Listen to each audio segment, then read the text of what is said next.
우리가 신앙생활을 오래 하고 시간이 흐르면 흐를수록 하나님에 대해서는 어느 정도 알고 있지만 하나님을 아는 것은 또 다른 영역이지 않습니까?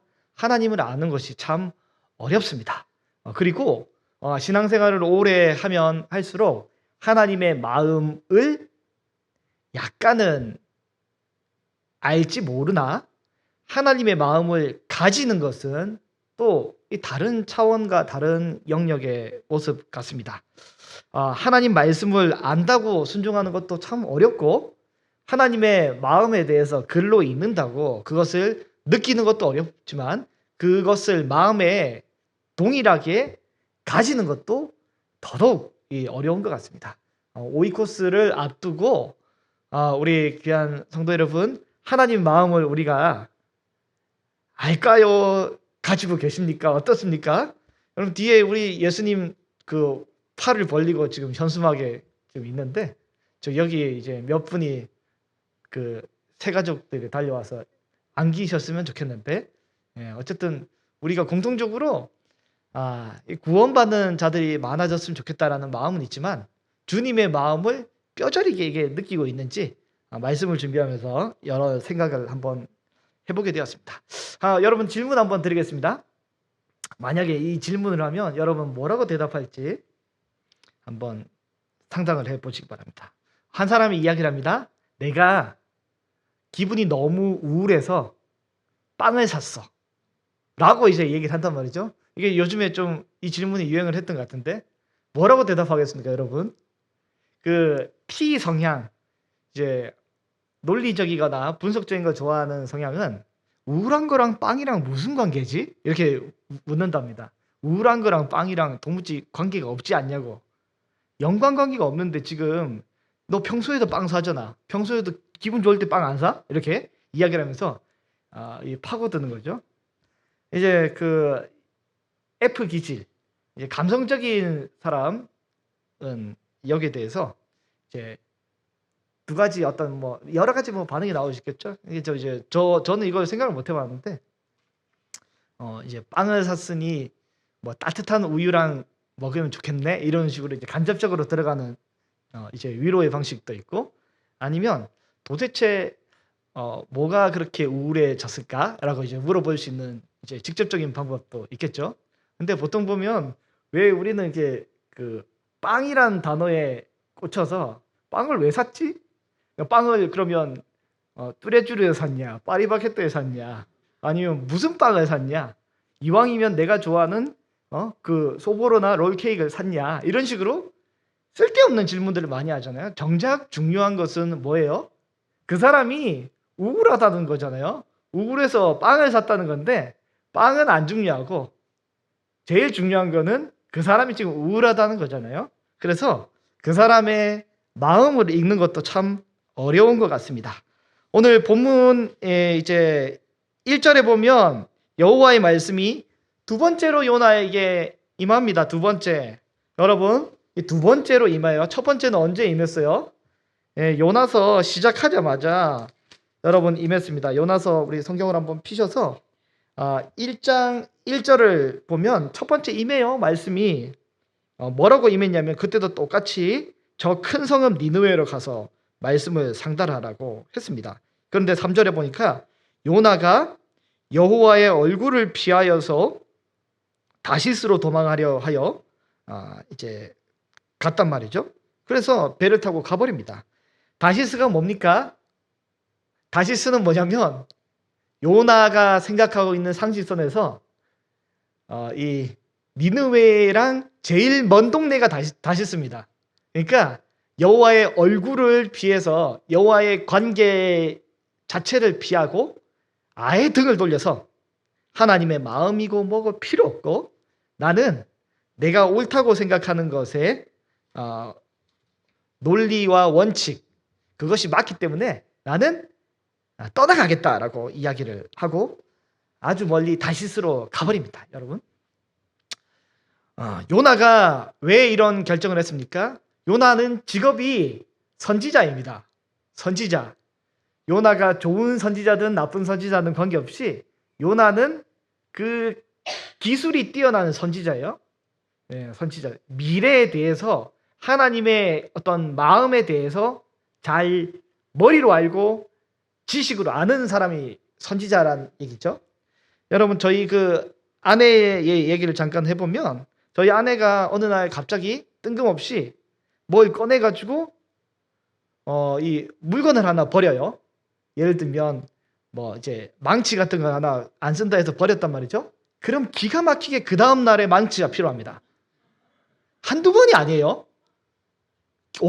그러니까 제가 뭐 하려고 하면 일단 막습니다. 잠깐만 일단 하나님의 때가 뭐가 온 것 같다고 막 버리지 말라고 이렇게 얘기를 하는데 기가 막히게 기가 막힙니다. 요나는 선지자란 말이죠. 촉이 좋고 하나님에 대해서 잘 압니다. 이 니느웨에 가서 말씀을 선포하면 된다 안 된다라는 느낌이 요나는 확 온 거잖아요. 실제 요나가 이 니느웨에서 말씀을 선포한 그 때가 먼저 언제냐면 추측하건대 아수르단 3세 그 시점으로 추측을 하게 됩니다.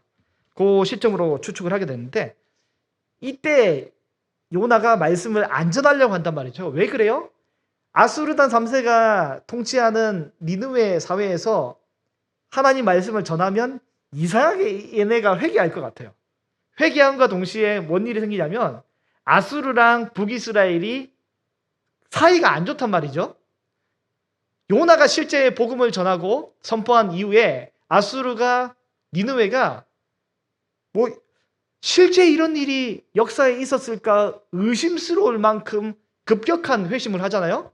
그 이후에 30년 길게는 70년 사이에 무슨 일이 발생하냐면 아수르가 북이스라엘을 멸망시킵니다. 그리고 어떻게 멸망시키냐면 아수르가 곱상하게 멸망시키는 것이 아니라 아수르의 멸망 정책은 뭐냐면 이 하나를 공격할 때 공포 정치를 씁니다. 그렇기 때문에 이스라엘을 공격하기 위해서만 하는 것이 아니라 주변 나라들이 겁내기 위해서 이스라엘을 공격한단 말이죠. 전 제국에 있는 군사들을 한 번에 모아서 다 공격하는데 거의 그 생명을 남기지 않을 만큼 잔인하게 죽입니다. 심지어 이 임신한 여인들 같은 경우 배를 갈라서 아이까지 죽이고 이 조그만 아이들이 뛰어놀면 다리를 잡아서 이 바위 위에 패대기를 쳐서 죽일 만큼 굉장히 잔인하고 여러 이 아수르에 대해서 대형박물관의 이 판화나 기록들을 보면 사람을 꼬챙이를 꽂아가지고 그렇게 달아놓고 이제 그 벌벌 떨 만큼 두렵게 만드는 것이 그들의 전략인데요. 선지자의 머릿속에는 어쨌든 이 하나님 주시는 미래에 대한 관념으로 이게 보였을지 모르겠습니다. 그러니까 절대 나는 이 아수르에게 복음을 전할 수 없다라고 했기 때문에 요나가 물고기로 뱃속에 들어가잖아요. 언제 제가 그 요나서 말씀을 또 매일 성경 큐티 진도에 따라서 전할 때 그때 또 나누겠지만 사실 요나가 물고기 뱃속에 들어가서 깊이 자복하며 회개한 게 아닙니다. 요나가 이상한 얘기를 많이 해가지고 요나서 2장 말미에 보면 뭐 하나만 딱 짚을게. 2장 4절에 보면 요나가 이렇게 얘기해요. 내가 말하기를 내가 주의 목전에서 쫓겨났을지라도 다시 주의 성전을 바라보겠나이다 하였나. 그 지금 여호와께서 요나를 쫓아냈나요? 아니죠. 요나가 여호와의 얼굴을 피해서 목전에서 도망갔잖아요. 요나는 한 번도 회개한 적이 없고 자꾸 좀 안 좋은 얘기를 해요. 그래서 요나서 2장 말에 보면 이 주께서 요나의 말에 대해서 되게 문학적인 표현을 주십니다. 어떻게 하냐면 여호와께서 2장 10절에 보면 그 물고기에게 말씀하심에 요나를 육지에 토했다라고 했습니다. 여러분 언제 토합니까? 그 배탈이 나고 이럴 때 토하기도 하는데 역겨운 걸 볼 때도 토하기도 하잖아요. 요나가 배에 있는 게 그 쓰잘데없는 얘기를 하는 것 자체가 물고기한테도 굉장히 역겨운 일입니다. 그래서 토해낸단 말이죠. 으악 하고 토해냅니다. 그리고 오늘 본문 3장 1절에 보면 여호와의 말씀이 두 번째 요나에게 임했습니다. 여러분, 두 번째 요나에게 임했습니다. 하나님이 요나 선지자 말고도 다른 선지자들이 또 많이 있었을까요? 없었을까요? 많이 있습니다.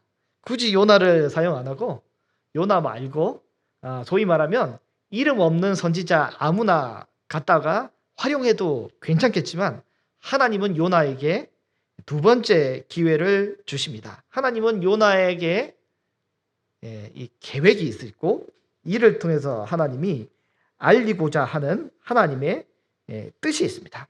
하나님은 소위 말하면 요나에게 지금 자비를 베푸고 있습니다. 자비. 누가 이 주님의 마음에 대해서 알겠습니까? 요나는 주님에 대해서 기가 막히게 잘 알았어요. 주님의 의도에 대해서 기가 막히게 잘 알았습니다. 주님에 대해서 여호와를 기가 막히게 잘 알았단 말이죠. 그러나 우리 요나는 어쩌면 여호와의 마음도 알았던 것 같아요. 우리 주님이 복음을 그들에게 전하면 그들이 진짜 있을 수 없는 일이지만 혹여나 절대 그래서는 안 그랬으면 좋겠지만 회개라도 하는 순간 우리 주님의 그 여린 마음을 아는 거죠. 요나는. 그래서 회개할 것 같다. 이걸 요나는 아는 거죠. 근데 요나의 단점은 뭐예요? 여호와의 마음을 가지지 못했습니다. 주님의 마음을 가지지 못했습니다. 말씀을 맡은 그 사람은 주의 말씀을 맡은 그 사람은 여호와를 아는 것도 중요하고 여호와의 마음을 아는 것도 중요하지만 여러분 여호와의 마음을 가지는 것도 중요합니다. 여러분 저와 여러분에게 우리 주님의 마음을 소유할 수 있는 주님과 마음을 함께 공유할 수 있는 그런 은혜가 있으시기를 바랍니다. 요나는 주의 말씀을 이해하고 알았지만 주의 마음을 가지지 못했습니다. 그래서 어떻게 합니까? 일단은 물고기가 뱃속에서 나왔으니까 이런 기가 막힌 일이 나타났으니 전하지 않을 수는 없습니다. 그리고 지금 돌이킬 수는 없는 거죠. 2절에 3장 2절에 보니까 일어나서 니느웨에 가서 선포하게 됩니다. 선포합니다. 주의 말씀을 주께서 말씀하시는데 명령한 바를 그들에게 선포하라 하신 그 말씀에 따라 가는 거죠. 근데 그래서 3절에 요나가 말씀대로 일어나서 니느웨로 갑니다. 주께서 주신 이 자비의 두 번째 기회를 요나가 일단 순종하는 듯이 보이며 갑니다. 그리고 니느웨는 본문에 보니까 어떤 수식어가 있냐면 사흘 동안 걸을 만큼 큰 성읍인데 한 번 더 수식어가 있습니다. 하나님 앞에 큰 성읍이다 라고 수식어가 되어 있는 것이죠. 여러분 니느웨가 3일이나 걸릴 만큼 굉장히 큰 성읍입니다. 저는 오늘 이 말씀을 준비하면서 다른 수식어보다 하나님 앞에라는 단어에 좀 관심을 가지고 주목을 하게 되었습니다. 여러분 하나님이 이 숫자가 그리고 사이즈가 큰 성읍을 귀히 여기고 숫자가 작고 사이즈가 작은 성읍들은 덜 귀히 여기시나라고 우리가 잘못 읽으면 잘못 오해할 수 있습니다. 사흘이나 걸린 만큼 어마어마한 도시고 사실은 이게 아수르 제국의 정치 경제의 중심지가 바로 이 니느웨이기 때문에 거의 뭐 성읍이고 도읍지잖아요. 이 세상 사람들이 보기에도 중요한 도시인데 하나님 보시기에도 그래서 중요한가라고 우리가 생각할 수 있겠지만 여러분 하나님 보시기에는 다른 모습입니다. 요나서 4장 11절을 성경에서 한번 보시면 우리 주님께서 요나에게 주셨던 말씀이 뭐냐면, 하물며 이 성읍 니느웨는 좌우를 분별하지 못하는 자가 12만여 명이요 가축도 많이 있나니 내가 어찌 아끼지 아니하겠느냐 하시느냐, 이렇게 주님이 말씀하고 계십니다.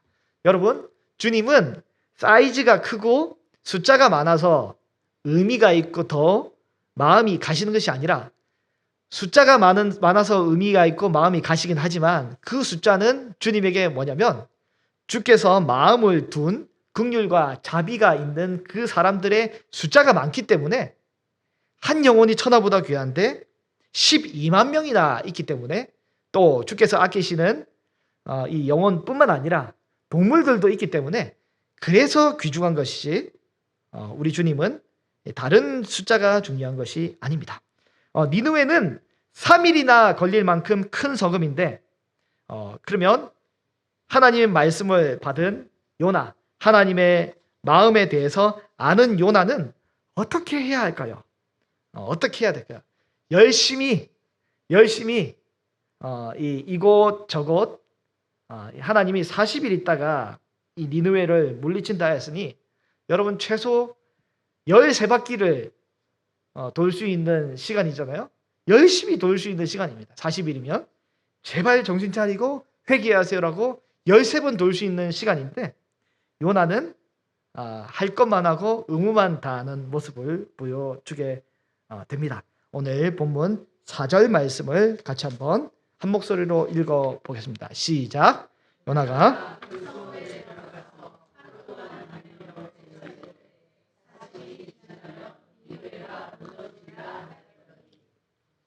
요나는 40일간 복음을 전하지 않습니다. 하루 전합니다. 여러분, 하루를 넉넉 잡아서 많이 친 거로 하루지, 여러분 요나가 아침에 새벽에 6시부터 해서 밤에 한 10시까지 복음을 전했을까요? 요나 성격에? 아닙니다. 요나는 늦지막히 일어나서 이제 밥 먹고 한 잠깐 2-3시간 아이고 날이 너무 덥네요 하고 들어가고, 나는 나 할 거 다 했습니다 라고 마무리했을 거란 말이죠. 요나는 주의 마음을 알고 주님에 대해서 알지만 열심히 복음을 전하지 않았습니다. 여러분, 우리 한번 질문을 드려볼게요. 어떻게 주님 마음을, 머리로는 우리가 아시잖아요. 주님의 마음을 우리가 가지고 계십니까? 가지고 있다면 사실 우리가 하루하루의 삶을 이 참 한 영혼이라도 우리에게 지나가는 사람들을 그냥 흘려보낼 수 없을 것입니다. 그러나 요나는 주의 마음을 알지만 주의 마음을 가지지 않았기 때문에 이런 선택을 하게 되는 거잖아요. 그런데 여호와의 말씀에 대한 요나의 반응은 어땠어요? 오늘 보니까 근성근성 대충 해야 되니까 회개의 기회에 대해서 최소한으로 그들에게 선포를 하였습니다. 그러나 여호와의 말씀에 대한 니느웨의 반응은 어떻게 됩니까? 니느웨의 백성들은 어떻게 반응합니까? 5절에 보면 니느웨 사람들이 하나님을 믿어버립니다. 와, 믿어버립니다. 기가 막힌 내용이잖아요. 믿어버리게 됩니다. 하나님을 믿어버리게 됩니다. 그리고 금식을 선포하고 높은 자 낮은 자를 막론하고 굵은 베옷을 입는 거죠. 요나가 선포한 단 하루의 선포로 인해서도 진심으로 회개하고 하나님 옆에 돌아오는 일이 발생하게 됩니다. 여러분, 제가 우리 성도님들께 부탁의 말씀을 하나 드렸습니다. 이제 주보에 우리 오이코스 이 내용이 있으니까 여기를 열어서 2글자 오라, 공손하게 3글자 오세요, 반말로 와, 이게 셋 중에 하나라도 해서 전달만 하면 하나님이 알아서 하실 것이다 라고 이제 말씀을 함께 나눌 때 권면을 드렸는데 어쨌든 좀 돌리셨나요? 네, 알겠습니다. 아직 그 초청 주일이 안 됐기 때문에 요나는 어쨌든 단 하루지만 어쨌든 하루를 가득 채운 하루도 아니고 어느 시간이 될지 모르는 하루이지만 그 시간에 요나는 복음을 전했습니다. 마치 주보에 하나 오세요 자꾸 대충 성의 없이 전했지만 그러나 하나님은 그 니느웨 사람들의 마음을 바꾸게 변화시키고 새롭게 해 주실 기회를 열어 주셨습니다. 그리고 여호와의 말씀에 대한 니느웨의 반응이 뭐냐면 신분 고아를 막론하고 굵은 베옷을 입고 그리고 7절에 보면 사람뿐만 아니라 짐승 구분 없이 어떻게 하냐면 금식을 선포합니다. 근데 금식만 선포하는 것이 아니라 이분들이 잘 안 해봐서 그런지 무슨 어이없는 일까지 하냐면 물까지 마시지 말라고 물도 마시지 말라고 선포합니다. 여러분 그만큼 그 어떤 이스라엘 사람들이 하나님 앞에 금식하는 것보다 더 절실하게 아주 간절하게 하나님 앞에 돌이킵니다. 이스라엘은 말만 회개했고 짐승만 바쳤지만 이들은 어떻게 합니까? 8절에 보면 힘써 부르짖으며 각기 악한 길 손으로 행한 강포에서 떠날 것을 명령하고 삶의 변혁까지 나타나게 됩니다. 놀라운 이 일이 나타나자 그들 사이에서 이런 메시지가 전해집니다. 실상은 요나가 전했어야 하는 메시지지만 그들 사이에 자기들끼리 구절을 이야기를 합니다. 구절을 같이 한번 읽어보겠습니다. 하나님이 뜻을 돌이키시고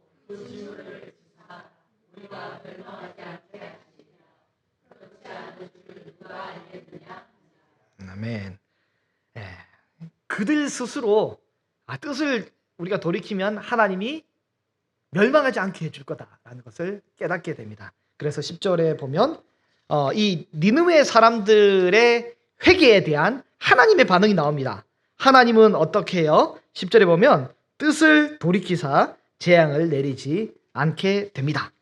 여러분 하나님은 그들이 회개하는 것을 보고 그들에게 자비를 베풀어 주셨어요. 성경에서의 자비란 사람의 죄와 실패에도 불구하고 새로운 기회를 주는 것이 바로 하나님의 사랑과 관용 그리고 이 자비가 되는 거잖아요. 니느웨 사람들은 금식하고 굵은 베옷을 입고 어떻게 했냐면 마음 깊숙이부터 진정으로 하나님 앞에 회개를 한 것입니다. 하나님은 그들의 진정한 회개를 보고 자비를 베풀어 주셨습니다. 이처럼 하나님의 자비는 죄의 크기와 상관없이 누구에게나 주어지고 요나에게도 자비를 베푸시고 이스라엘 백성에게도 자비를 베푸신 하나님께서는 아수르에게도 니느웨에도 그리고 아수르단에게도 그리고 심지어 짐승에게도 하나님은 자비를 베풀어 주신 것입니다. 여러분 오늘은 하나님의 성품에서 우리가 본받아야 될 자비에 대해서 함께 말씀을 나눴는데요. 여러분 자비는 죄송하지만 글로써 배울 수는 없는 것 같고요.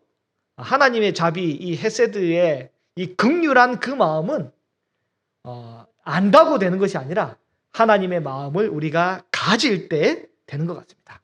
요나는 기가 막히게 하나님의 마음을 알고 하나님에 대해서도 알았고 하나님을 잘 알았습니다. 그러나 하나님의 마음을 가지지 못했습니다. 오늘 함께 이 시간 예배하는 저와 여러분 가운데 주께서 허락해 주셔서 주의 마음을 우리가 가져서 주님의 그 자비하심 같이 우리도 자비할 수 있는 그런 마음, 이웃을 향해 사랑을 베풀 수 있는 그런 귀한 마음이 저와 여러분에게 있기를 소망합니다.